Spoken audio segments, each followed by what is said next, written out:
Well, hello, good afternoon. Welcome to the Almeida for this panel, Everything Since the Kitchen Sink, Why Revive Post-War Plays. The Almeida's latest shows, as you know, are two classics of the 1950s, Roots by Arnold Wesker and Look Back in Anger by John Osborne. Both of these plays were at the heart of the watershed in British theatre, particularly the Renaissance in new playwriting that took place in the 1950s, focused largely but not exclusively at the Royal Court Theatre. We're going to be asking what the lasting value of these plays is and of that moment in theatre history.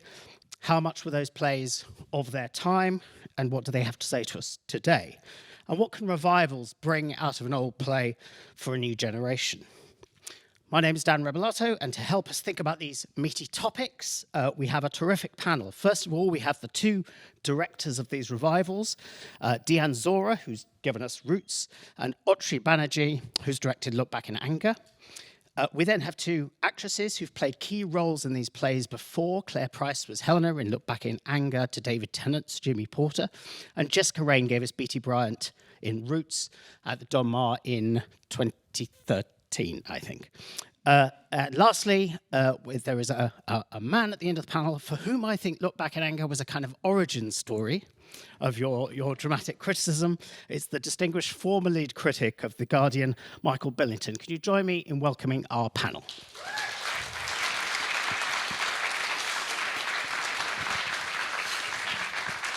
So the way this is going to work is we're going to talk for about 40 minutes, something like that, and then we're going to throw it open to you to ask the better questions.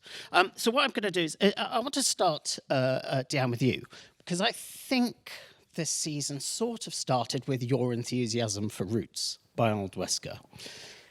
Yes. So could you say something about how you came to know this play, what drew you to it, what made you want to direct it? Sure. So I actually watched it at the Donmar in 2013, and I just moved to London, and I hadn't seen a huge amount of theatre at that point. I just loved it, and then I, as you do, moved on with life. And then a couple of years ago, I was just standing in a bookshop, just looking at the row of plays, figuring out what to read to try and. So you've got to try and come up with pitches for buildings and things like that. And I saw Arnold Wesker, and I thought, that name looks really familiar. And I read it, and I remember standing in, I can't remember, Waterstones in the Rada, near Rada or something, and I just cried at the end when I read those final words. And it was very embarrassing because I was in a public space, in a bookshop. And I thought, wow, if this can do this to me on the page 70 years after it was written, then maybe it can do something to someone else. And so Rupert Gould and I had been chatting about me doing a show here, exchanging titles back and forth, and we hadn't quite found one that felt right. And then I didn't think to pitch Roots to him. I'm not really sure why, but I was sitting in the Young Vic bar with Atri, who's a very good friend of mine, and I was saying, God, I'm interested in this play Roots. And he said, oh, you should pitch that. I thought, oh, God, that's a great idea. And so I wrote to Rupert and said, what about Roots? I didn't even say, how are you? I just said, hi, Rupert, what about Roots? All best, Diyan. And he got back very quickly saying, oh, I always loved that play. Let's talk. And so we met. I did a reading. The reading went very well. And I thought after the reading, even if he doesn't give me the job, the fact that I've sat in a room full of actors and been with this play for 2 days has been such a privilege that's been kind of maybe enough for now. But then he did give me the job. But on the basis that it would be paired with Look Back in Anger, and I didn't know Atri was going to work on that play at that time. That was a happy coincidence of later. But I was very happy with the rep because, we'll talk about that in a minute, but it was something new that I hadn't seen at the Almeida before, so I was very excited by it. And as Diyan has said, your recommendation kind of came back to haunt you because you were invited to think about directing Look Back in Anger. Now, Look Back in Anger is a play with a massive reputation. What was it like when you first read it? Did anything about it surprise you? Gosh, yeah, great question. It was incredibly daunting, to be honest, the first time I read Look Back in Anger. I had a coffee with Rupert, and he said, have you ever read Look Back in Anger? And I very embarrassingly said, no, I haven't. Should I? And then I did read it, but I actually didn't say anything to Rupert for quite a long time. And I know the Almeida were meeting some other directors, and I was like, oh God, if I want to do this, I need to throw my hat in the ring. So I did, because I think when I read it, I was like, this play feels explosive. This play feels like this sort of radioactive little vial of toxic goo that you kind of feel like you need to hold with like a hazmat suit in order to deal with. And I was really surprised by how brilliantly written it is as a play, how it moves with the sort of the pace and force of a thriller, and how all these characters are so devastatingly complicated, and actually that it felt shocking to read it, as it must have felt to watch it or experience it in 1956 and in the years afterwards.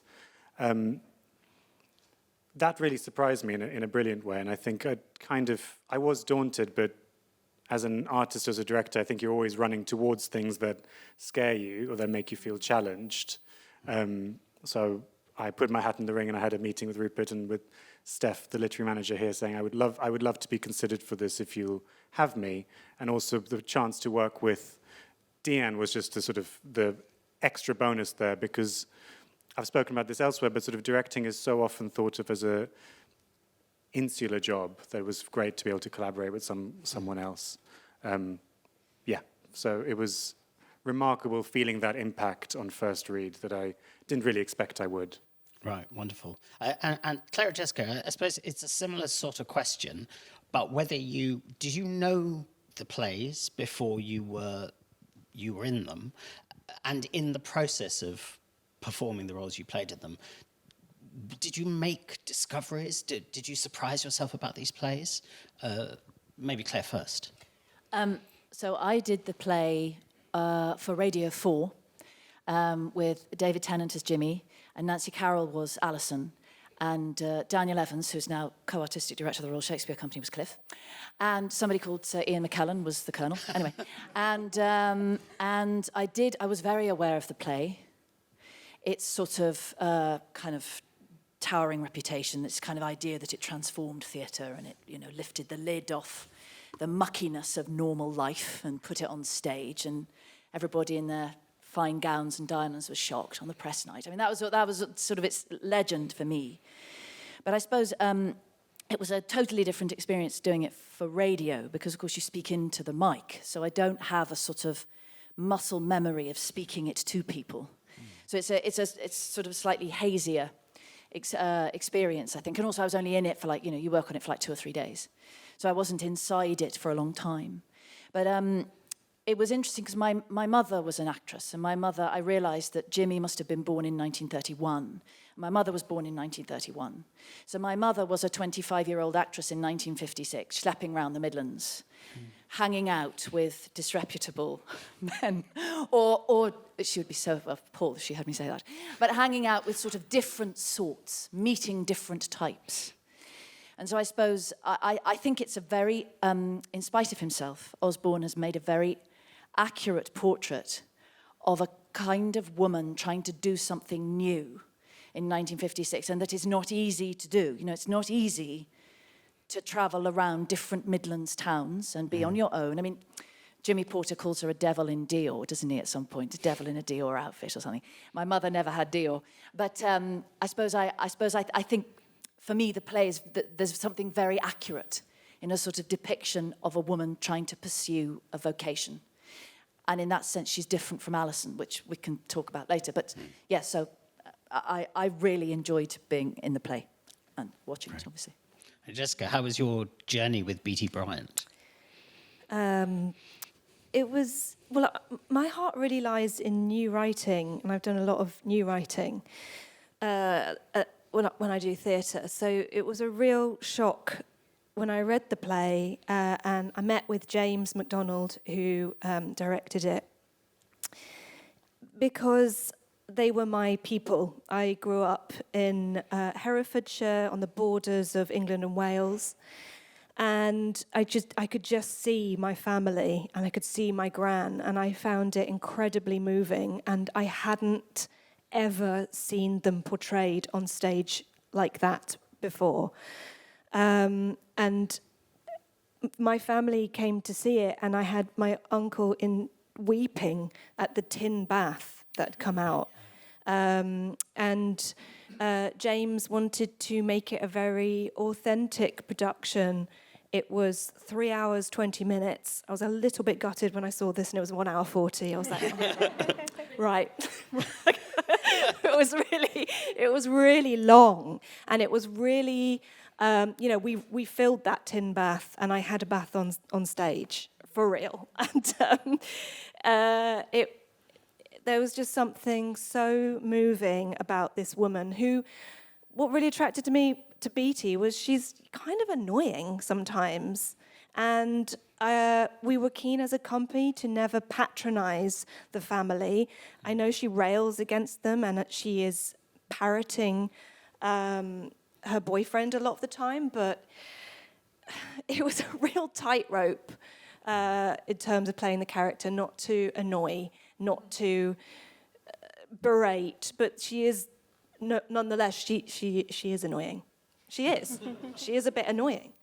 And that slap from her mum, you get it. And it's devastating for everyone. And that inarticulately, I can't even say it, but it's a real, it moves me now. It's people who are completely in touch with the land and the seasons and the buses going by. And that is the rhythm of the life. And it is so alien to London. And I just really, it was a thrill to portray that on stage. Thank you. Michael, I've said that this is, of course, a play with a huge reputation. Possibly there is no post-war British play that has a reputation the scale of this. Can you take us a little bit back to how this play landed in 1956, what it felt like, what it felt this play was meaning at that sort of time? Well, at that stage, I was 16, when it opened, so I wasn't there at the first night, and I wasn't a critic then, believe it or not. I was a schoolboy in the Midlands, but I became obsessed by this play because I'd been brought up living in Warwickshire. I'd been brought up at a dart of Shakespeare, really, at Stratford-on-Avon. That was my lodestar. I didn't know much about modern drama. Then I read Tynan's famous review in The Observer of Look Back in Anger. Then I read endless articles about the angry young man. There were television programs about the angry young man phenomenon. And I decided when I grew up I wanted to be an angry young man, I thought at 16 that was a profession. I soon discovered it wasn't. But I was very presumptuous, and I started giving talks to the sixth form at school, on this very subject, not just John Osborne, but the other writers associated with this phenomenon of Kingsley Amis, believe it or not, was classified with the angry young men, Colin Wilson and others. But to answer your question about the context, I've been looking up the context, what was playing in London in April 1956, May 1956, when that play, John Osborne's play, came on. And it's very interesting. There were some good plays. The Chalk Garden by Enid Bagnold was playing at the Haymarket, which is a very elegant, sophisticated and very well-written play. Gigi, directed by Peter Hall, with Leslie Caron, the play was playing in the West End. There was Robert Morley in a rather dim, drawing room comedy. There was a production of Hotel Paradiso. But my point is, I would say the West End theatre was rather decorous and restrained emotionally and very polite. And I think that's why Osborne's play made the impact it did, because as you know, it's not a polite play, is it? It's not a decorous play, it's, if anything, indecorous and abusive and hot-tempered and all these other things. And I think it was the shock of that play, in the context of, as I say, a very emotionally buttoned-up theatre and an emotionally buttoned-up society too. I think that was the other shock of that play. It unleashed a lot of emotion onto the stage, and that you must admit, is the sort of driving force of the play, isn't it? It's the emotional volatility that sort of motors that play. And I think that took people by surprise. Can I just very, very briefly, to give you a flavour of the time, I've got a book called Theatre 1955-1956, which is written by Ivor Browne, who was the predecessor of Kenneth Tynan, the Observer theatre critic. And he has been replaced by Tynan. And he goes to Look Back in Anger, and he just refers to it constantly, scathingly. He says the English stage company had to drop a play about Don Juan and bank upon the snarling prose of Mr. John Osborne's Look Back in Anger, in which a youngster of today hated all men and all things among the debris of as squalid a one-room flat as ever mouldered among dingy and deplorable digs. And he goes on in that vein. Out of Mr. Osborne's attic window, one must have seen, if it was not so dirty as to prevent one seeing anything, a bombed site with lidless, overflowing dustbins. And I think that was the shock of that play. It put onto the British stage a setting that we just hadn't seen before. Yes, thank you. And what, of course, that reminds us is the plays landed so intensely in the 1950s that in some ways that was one of the reasons why I think these plays are not actually revived as often as you might expect, because perhaps they're seen as very connected to that decade. So I think the question for Diyan and Atri is, what was it when you encountered these plays that made you think these are plays for the 21st century, for the 2020s? So for me, there's a few different things. The first is a familiarity. I mean, Jessica's pointed it out with seeing your family in the play. And Arnold Wesker sat in his wife Dusty Wesker's Norfolk home and just listened to them speak and wrote the play. And I think there's something about the more specific you are, the more universal a thing becomes. And perhaps the more long-lasting, because some things are eternally true. So the relationship between a daughter and a mother, I mean, you said you were born between Herefordshire and Wales. All our actors were raised outside of London in Roots, and that's never been the case for me before, and I think there's a connectedness. But also, I grew up in a Middle Eastern urban household, and this family were very familiar to me. And I think that that's a sign of Wesker's genius, in a way, that he could make something that's arm was so long that it could reach globally. That's the first thing. The second thing is that I think the act of coming home from a big city where you're either studying or meeting new people to your family home and just telling everyone off for all the ways they aren't politically quick enough or something is very of this moment. It was very 10 or 15 years ago when I came back from university. My mother-in-law came to see the show, and she had forgotten that her own daughter 10 years ago came home with short pink hair and would stand on the table shouting at them about climate change. And it really moved her to remember that that was true. And so there were parts of Roots that I worried about transposing to today. That's for sure. So there's the way the play speaks about culture, and pop culture in particular, is a little bit of a tricky one for today. I think we feel different. I think Michael spoke about that very eloquently in the article you wrote for The Guardian.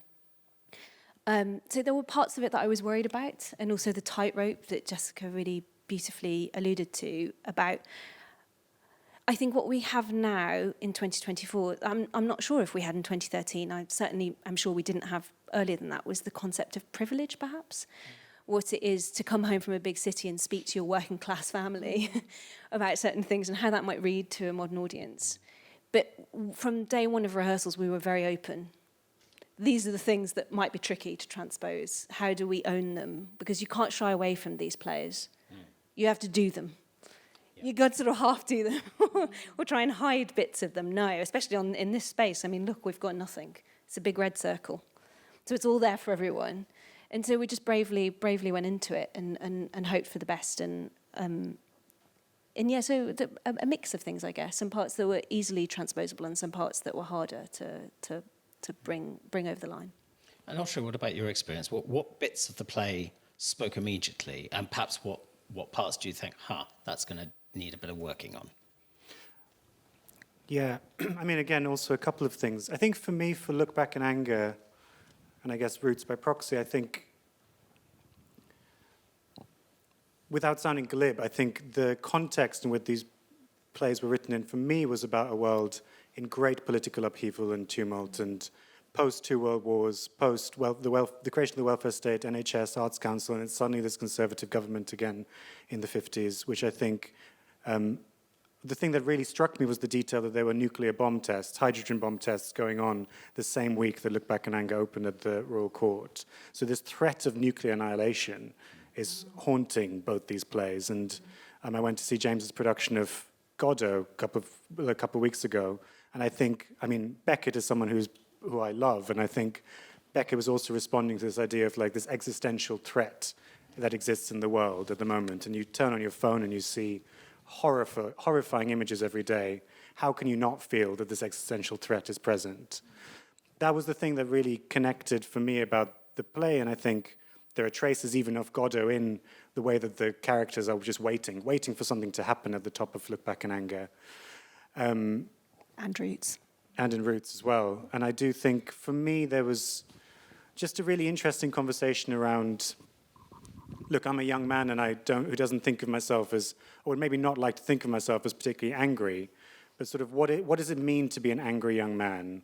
What does it mean for sort of this word that we use, toxic masculinity, or the sort of the abusive relationship that Alison and Jimmy, sorry, actor name rather than character name, Alison and Jimmy are in.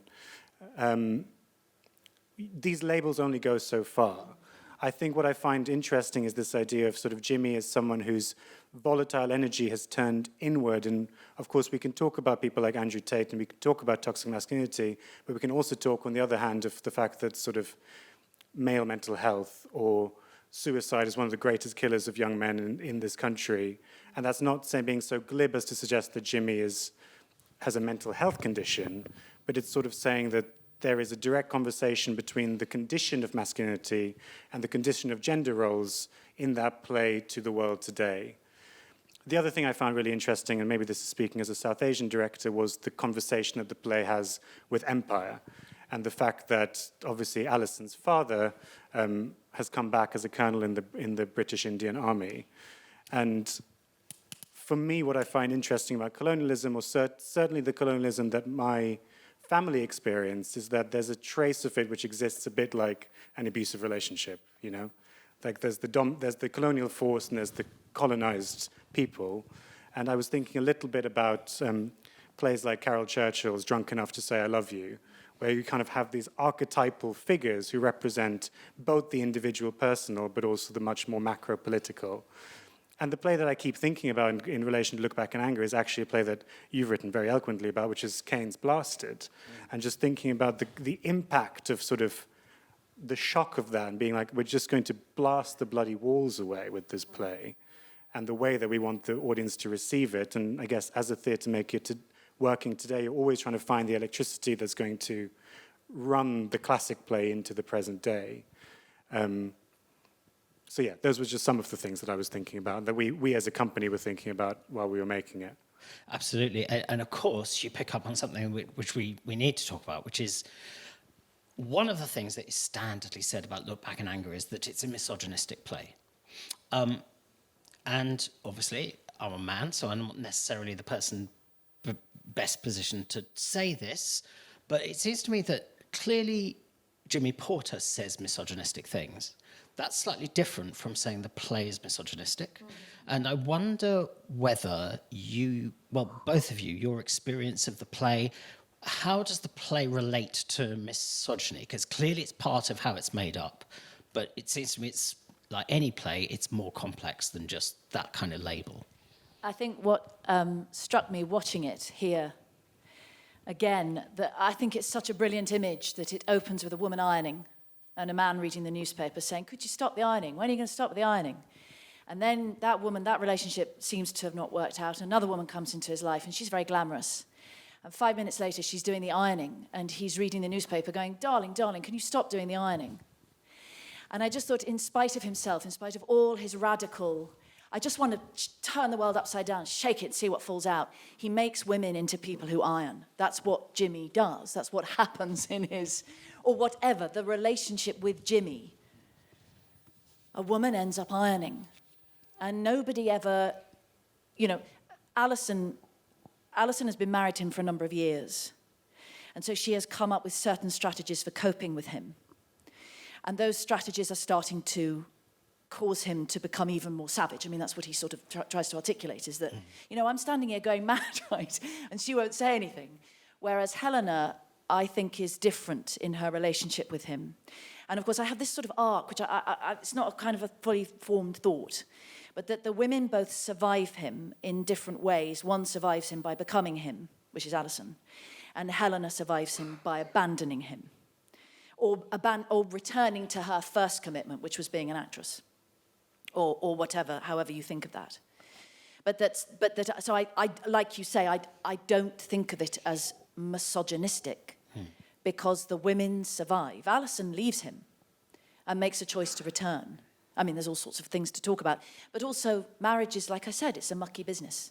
And it made me think of, there's a wonderful director, Justin Audubon, now runs Chichester Festival Theatre, and we worked on Taming of the Shrew together, and at a Q&A, somebody said, but Justin, why Taming of the Shrew? Why did you do it, right? And he said, I'm interested in two things as a director, what people do during the day and what gets them through the night. And I thought that was really interesting, why people end up together. And that, I think, Osborne is painting a picture of something that you may not like to see, but it's not a manual for how to live. It's a picture of how something is, as from his perception. And having played one of the women in it, I don't think, he doesn't make them cliches. They don't get defeated by the play. I don't think, but that's my experience of being inside it. Can I just come in as a man and say, I've always thought Alison is a strong character. Actually, when I was looking at John Osborne's autobiography today, actually, and he has a very good phrase about Alison. He describes her stance as the tyranny of negation.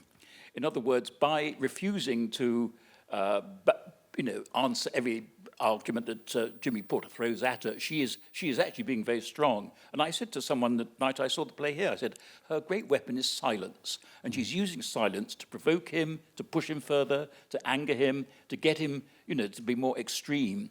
And he is, it seems to me, driven by her silence. The ironing board is simply a prop, isn't it, that anchors her and keeps her still, as it were. But he is being riled, angered, provoked by her, it seems to me, throughout the play. She knows what she's doing. And there were some very perceptive lines she and Helena have, aren't there, about Jimmy? At one point, doesn't Alison say, oh, you can't take his suffering away from him, because that's the thing that really matters to him. Yeah. My own feeling about the play, I'm saying it for the umpteenth time the other day, is that I think Osborne's weakness is not the misogyny at all. It's a romantic notion about pain, and that he seems to me to be arguing that you're only a real human being if you've suffered agony and pain. And at the end, Alison acquires validity. Is this fair, do you think? Because she's, seen, she's lost a baby, she's lost a child, she comes back. And therefore, Jimmy can now respect her because she's been through the ringer. And Osborne seems to me, he is a romantic, I've always thought, a sort of diseased romantic, a Byronic romantic. And he does believe in the romantic agony, it seems to me, and the validity of pain as proof of your existence. Is that fair or not? I mean, yes, and I think for me, and I think for what we were trying to make as well, I think what I was quite interested in was the idea of the tragedy of Jimmy Porter, the tragedy of Alison Porter, in the Greek sense of the word. So sort of, that's why it starts, I don't know if you've seen the production, but it starts raining dirt at the end of the show, and it's this feeling that the two of them are sort of digging their own grave, literally and symbolically. But, I think in terms of the misogyny, I think the fact that the text that Jimmy is using is misogynistic is sort of undeniable.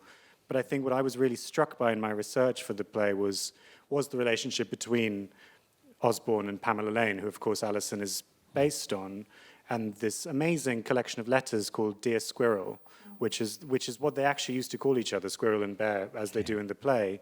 And the fact that Pamela Lane herself was this incredible individual, and they had this relationship throughout their whole life, right until the point that Osborne died. Which means that just to cast it as an abusive relationship doesn't do necessarily honor the complexity and the truth of what those relationships are often for anyone, the codependency of that, or the sort of both existing, one existing in tandem with the other. So yes, absolutely to your point about suffering and pain, and I do think it's why we've tried to make a version that feels a bit more elemental and maybe less bound by naturalism than by some other productions may have been. Though, of course, I think there was a production in Bath where there was lots of the sort of memory space that we were trying to sort of evoke as well in our production. Thank you.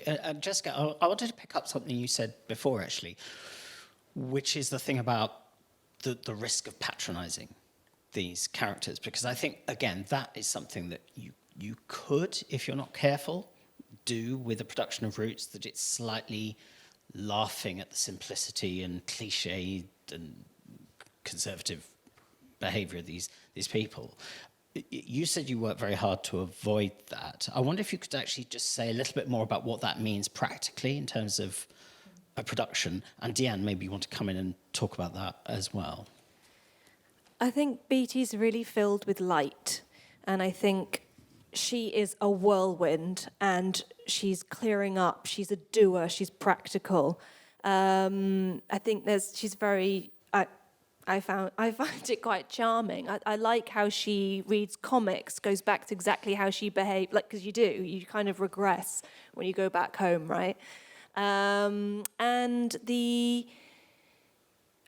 those are charming things, but what I think is really relatable and is not relegated to the angry young man is the angry young person who is railing against an older generation. So the nuclear threat is in both plays. And I think at one point Beatty talks about a friend who says, she says those bombs can come and I don't care if they come and they can kill us all.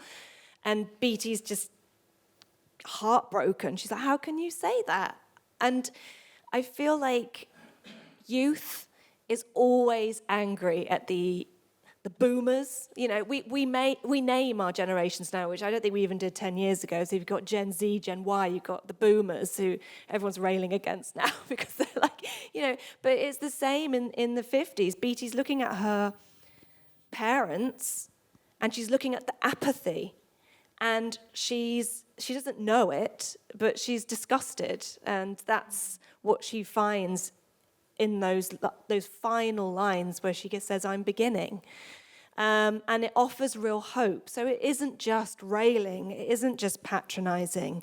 It's a young woman, in this case, genuinely finding herself, which is, as an audience member, you can see what's happening. You can see that she may be patronising her mother. But you're also going, okay, she's finding a voice, I think, I hope. And then by the end, that passionate monologue, which I remember doing so vividly, because it honestly took so much out of me. I was like, I was a shell by the end of the play, especially after 3 hours and 20 minutes. But yeah, I feel like she just goes through so much, and that is a heartening and hope-filled end. Absolutely. I also think that moment parallels Roots is an amazing play. It has two unbelievably extraordinary scenes. There's the end scene, and then there's the Bizet playing the record thing. And there's a moment in that which I think beautifully prepares you for the end. She's dancing about in this slightly silly way, and she has this line, which I think is one of the greatest lines in British theatre. She says, oh, godmother, we could all be so much more happy and alive. And I just think, yeah, that's so true. It was beautiful. I dreaded that scene. I didn't want to dance stupidly in front of people. But then it was so interesting watching it, because I was like, in a way that I didn't, I did it and I got it, but then watching it, I was like, that line really pinged for me in a way that was really moving. And also I think a line in the play that was really important was her sister going to her at the end of Act 1, so you're an artist then? Yes. And I remember James going, just listen to that question, take it in, and do you think Beatty's an artist? And I was like, oh, yeah. She actually is believing that she's an artist. And it's funny because the paintings are weird, but she is. It's like a woman finding herself. Yeah. So, yeah, it is an extraordinary, it's like Hamlet for a young woman, this role. And any actress that does it finds that out. And, yeah, it's really special. And Jimmy Porter's Hamlet for a contemporary actor, isn't he, actually? They're both Hamlet roles, now we think about it. And Diane, how did you approach the risk of patronising the kind of rural working class characters? Well, I think it starts in casting, actually, because when you meet actors and they're reading the parts, you can feel when someone's sitting in a relationship to the character in such a way that you feel at ease. That's the best way I can describe it, that the actor is making you feel at ease. Because we intuit these things, it's very instinctive. And then during rehearsals, I think it was, I actually assisted James MacDonald back in the day, maybe in 2014, and I learned a lot from him actually. And one thing I always loved about when he directed plays, he would always say, just trust it, trust it. You don't have to try too hard, you don't have to push too hard, and that's such an essential element of Roots. I think that it kind of works best when it's not being played for laughs, and when people are. I mean, these characters are so funny. When I read it, I laughed out loud frequently, and that's a sign that you can often just say the line clearly enough, and people will laugh. So, but I have a cast that I think really get that, right. And so very early on, and also it is important to have.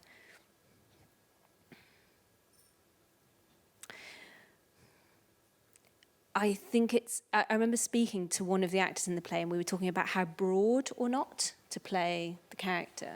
And it's a tightrope because sometimes very broad will ensure a laugh, but is it truthful?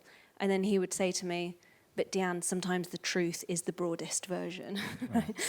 And so you're constantly asking those questions, and if you're in a good rehearsal room, those questions can be asked very openly, I think, and you can just say, have I gone too far? Am I pushing this? Am I am I commenting on the character and the way I'm delivering that? And is that the right thing? And we had that kind of a space, thankfully. I've got one more question, and then I'm going to hand it over to you. So if you're sitting there thinking, why isn't he asking this? Now's your time to save the afternoon. I want to pick up something that actually Audrey said, which is about the naturalism, because these are they're sort of widely thought of as being classic naturalist plays. But it seems to me that both of you have pushed at the edges of that and found different kind of tones and styles in them. I wonder if you could just say something about how you think these plays relate to naturalism and how you found the style you did them in. Maybe start with Audrey and then Diane. Yeah, that's a great question.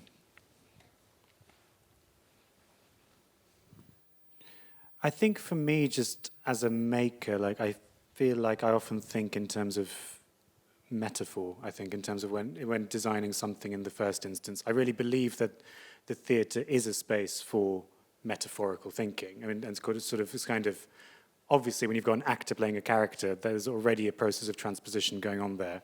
Whatever set we had here, we would never really be in a room in the Midlands. We'd always be some sort of suggestion of it.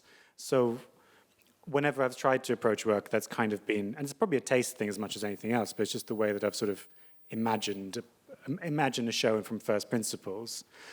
I think for me, what I've sort of alluded to the sort of the Greek tragic theme idea of it, and sort of we open the show not with the image of Jimmy literally staring into the abyss, and sort of this abyss staring back at him, and kind of using that as a way of trying to embody some of the very complex psychology that's going on for that character in particular, and I guess the sort of the vortex, literally, that will impact all the other characters as well.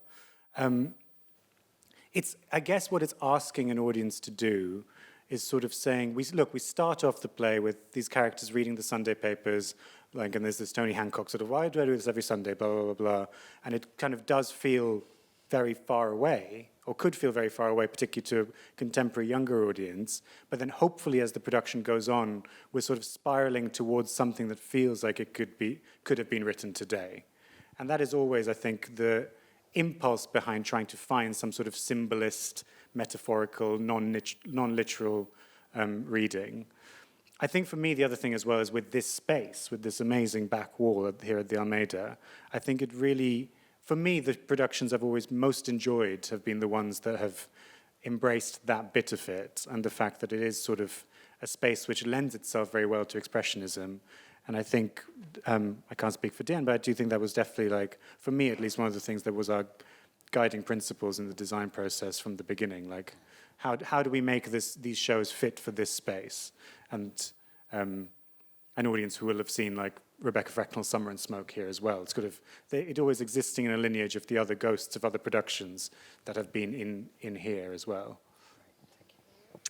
And for me, I read Arnold Wesker had written that he really rejected the term kitchen sink drama, and he called Roots a lyrical play about self-discovery. And I suppose I was searching for the lyricism in it. For me, the play is so profound, and sometimes I worry, and I don't want to make any sweeping generalizations here, but sometimes I wonder that working class plays in particular seem to get a very realistic treatment on stage, and that the middle and upper classes get poetry. And I don't quite know why. And I think these people are hugely poetic. It's the rhythm of their daily life, actually, in where the poetry is. And so I certainly wasn't going to do it in an empty space, Jamie Lloyd style, with them all just sitting on chairs staring out or anything like that. I needed to give them enough stuff so that they could find those rhythms. But I was also quite keen to create a space onto which people could transpose their own stories and through which people could feel the relationships between people. And so creating more space between the bodies, for me, unlocks the relationships a bit more. But you've seen a show I did called Tom Fool a few years ago where they spent 10 minutes tidying a very realistic space in silence. So I love naturalism and I do it. The choices I made on this were what I felt would most unlock the play for an audience now. Great, thank you very much. So now it's your turn. Can I ask anybody who's got a question to put your hand up? Question over there. I was really interested in what you said about a hot-tempered play making such an impact in what was, I think you said, like a personal society in the 1950s. I was wondering how you might characterise audiences now and whether you think hot-tempered plays land differently today, whether they can still make such a big contribution. So it's a great question, just in case people didn't hear it, about whether this hot-tempered, very angry, very passionate play, how does it land now? It is a very good question. Early today, we were doing Dan and I were doing a sort of short promotional film for the Almeida about these plays, and this question came up about the differences between now and then. And I said, I think the big difference now is young, angry people, or people with hot tempers or whatever, have outlets for their tempers and their rage. And if you feel hot under the collar about something, what do? You go on the internet, you go on TikTok, you go on... Start a podcast. Sorry? Go on what? Start a podcast. Podcast, thank you. Yeah, I mean, there are endless vehicles, it seems to me, platforms for people's anger and rage and dissatisfaction with the society. I think the key point about both these plays is they're at a time when the outlets are very few indeed. There's no social media. Even things like radio and television were severely not censored, but they were restricted. Access to them was restricted to a handful of people. Don't forget, there were only 2 television channels when these plays were written. Radio was confined more or less to the BBC. Nowadays, it seems to me, if you feel volatile about something, that you can find a way of expressing your anger. So, I mean, whether that's the answer to your question, I don't know. I think people are still frustrated, angry, dissatisfied with the world in which they live, but they express it in numerous ways, one of which is still writing plays, of course. But then I think the theatre was the ideal vehicle, wasn't it? It was the few vehicles where you could even articulate your inner feelings, and I think that's the power of these plays, actually. Thank you. Question there. I guess in a similar vein, we've spoken a lot about these plays' capacity to shock audiences. Do you think theatre's lost that capacity to shock, or how do you think that's changed? I guess the question is, what do you think shocks now? What shocks in the theatre now? So the night I saw this production, I was sitting pretty much where you're sitting, and up there, when Jimmy said to Alison, "I think your mother's an old bitch and she should be dead," the audience went, "Oh." And then he said, "I think your mother's an old bitch and she should be dead." And somebody up there went, "Jesus Christ." And it had this amazing reaction in the room, because it was, for whoever that was, that was just unbearable that he said it again. And also because everyone around the table is like, oh, did you really just say that? And also she doesn't react, which is also, fascinating. But so I think they do shock. And I think as an actor, those moments, it's wonderful when you make an audience laugh. It's a joy. But those moments when audiences go, or where they can't help themselves but speak out because of something they've seen, those moments are amazing. And I do think those things, I think plays can still do that. I mean, it clearly did the other night, so I think they can. But yes, in a way, Blasted, these things have they have taken theatre in some ways to the max. But I mean, people I don't know whether people change, but culture changes. But what definitely changes is what people can admit to changes. And so now, 1956, this play admitted to a lot, and audiences found it very shocking. Now, perhaps we think we could admit to a lot more. But I still think somebody saying to somebody over a table, I hate your mother so much, I wish she was dead, that is still a massive thing to see somebody say. So I think, yeah. Absolutely. And I also think that's about how kind of well written the play is. I mean, that's about he understands how to turn a scene and kind of move the air, Because there's also the first time I ever saw Look Back in Anger was the National Theatre production like 25 years ago. And there was a group of American students in. And at the end of I think it's the second act, spoiler alert if you haven't seen it, close your ears. Basically, Jimmy comes home, Alison has left a note saying, I'm leaving, I'm not having this anymore. And Helena's there, slightly crowing, and they have a bit of banter together, and then they kiss, and the curtain comes down. This voice at the back went, no way! And it was just like, yeah, because that's exactly what it is. It's a brilliant curtain line. It's a great twist. You're going to go out to that interval going, I've got to get back in there, because John Osborne did rep for years and years. He's been in loads of those plays. He knows how to make those plays work. I think there was a question. Before you do that, can I? Sorry, yes. What have you seen something that's shocked you recently?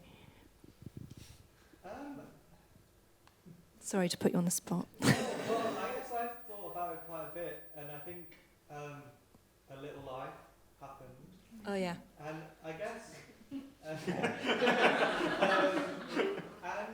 I think another thing that's interesting is perhaps a feeling of adrenaline and a feeling of shock, maybe being conflated with like enjoying a show or thinking it's a good show. I guess that's interesting, but I don't really know what shock means now. And I think with A Little Life I got a bit confused as to, I was feeling emotions, but I don't know necessarily what that meant for the play. Yeah, interesting. Cool, thanks. Question here. We've seen recently a number of musicals where the directors have worked with estates to align the book with contemporary sensibilities in relation to race or gender or other issues. And I wonder whether it's tempting or legitimate to think about doing that with non-musical based dramatic classics. Was there anything in either of these plays that you kind of thought, I would love a little rewrite on that line? Good question. I genuinely thought when I did Roots that we were going to cut loads of it because it was so long. Oh, really? Okay. I was like, they'll cut the monologue, it's fine. That's my bad. It's a really interesting question, because I think we cut little bits of Look Back in Anger, and we trimmed it, and there was some of Jimmy's more egregious racist language and some homophobic language, but I don't think we cut it because it was particularly racist or homophobic. I think we cut it just because we wanted to get it a little bit more condensed than what it is. I think for me, I think what felt really important to me at least, and I hope the company as well, was sort of, this play hasn't been seen in London since the 99 production, on stage at least, with Michael Sheen. And I think if you're going to re-examine or re-look at a show, you have to sort of do it. You sort of have to do it in all of it. But in answer to your question, I definitely think, certainly when you do a Shakespeare production, for example, there's always going to be trimming and cutting and moving stuff around and reordering. That feels more like accepted practice when it comes to a Shakespeare play, for example. But it's a good question. I don't think I quite have an answer for you. Diane? Well, Dusty Wesker, who's Arnold Wesker's wife, I met quite frequently before we began rehearsals, and she was just really keen for me to have a play, I think. So the vibe I got from her was, I hope you're going to do something different, which I loved. And obviously, you know, give me an inch and I'll take a mile kind of thing. It's really complicated, that in a good way, that question of what you should adjust for a modern audience, because on one hand, I think we shouldn't patronise modern audiences because they can take it. They can critically think and deconstruct and see something that was of the past and think about how it relates to now without assuming that the performers support that idea and all that kind of thing. But then I also think that part of our job as directors is making sure the story works as well as possible for this moment. And I think, without meaning for this to sound like a cop-out, it's a constant tightrope. And it's line by line. And it's hours of agonising thinking and work. And there's dirt in your fingernails from climbing that mountain sometimes. With Roots, I would honestly say less the case than Look Back in Anger, because I think in some ways the question is probably more pertinent to Look Back in Anger. But it was certainly a thing that you are constantly thinking about. And I think in order to achieve that shock of that we still get in the audience of Look Back in Anger, it's important to say that, like, it's a bigger conversation, isn't it, about what is possible in old books, for example, with Roald Dahl's novels, and obviously there's which I haven't seen yet, but there's a play on about Roald Dahl right now at the moment at the court. But I think the thing about not underestimating an audience and feeling like an audience can make their own assumptions and judgments and criticisms without sanitizing stuff, I think feels really important, I think. And I think we share that sense, if I may speak on your behalf as well, that we as current theatre makers need to tread with real care in the future and not just broad brushstroke. We need to work in a very nuanced way. A very quick, silly footnote to this story. I remember going to Look Back in Anger, late 1960s at the Ivan Arnaud Guildford, of all places, and I was on a railway station platform and I bumped into the late beloved George Melly. And he said, "Where are you off to?" I said, "I'm off to see Look Back in Anger." "Oh," said George, "are they doing it in period?" No, that was a very good question, actually. You know, do you do it in period? Yes, of course you do. Because if you attempt to update it, it would be meaningless, wouldn't it? I mean, the part of the value of these plays, they speak to us today, but they are valuable historical documents, are they not? And that's one reason for doing them, I'd have thought. Also, I think a version of Look Back in Anger where Jimmy doesn't upset or offend anyone. 25 minutes straight through. Be quite good. We probably have time for one more question, if anyone has. There's a question just there. Actually, just a question for you. I'm thinking about like the elemental aspect you raised of the play. So obviously, reading it feels very naturalistic, and just wanted to ask like where the root of like the metaphor comes in your directing process. Great question. So for me, there's so much language in the play about heaven and hell, devils, saints, and that was one image pattern that goes on.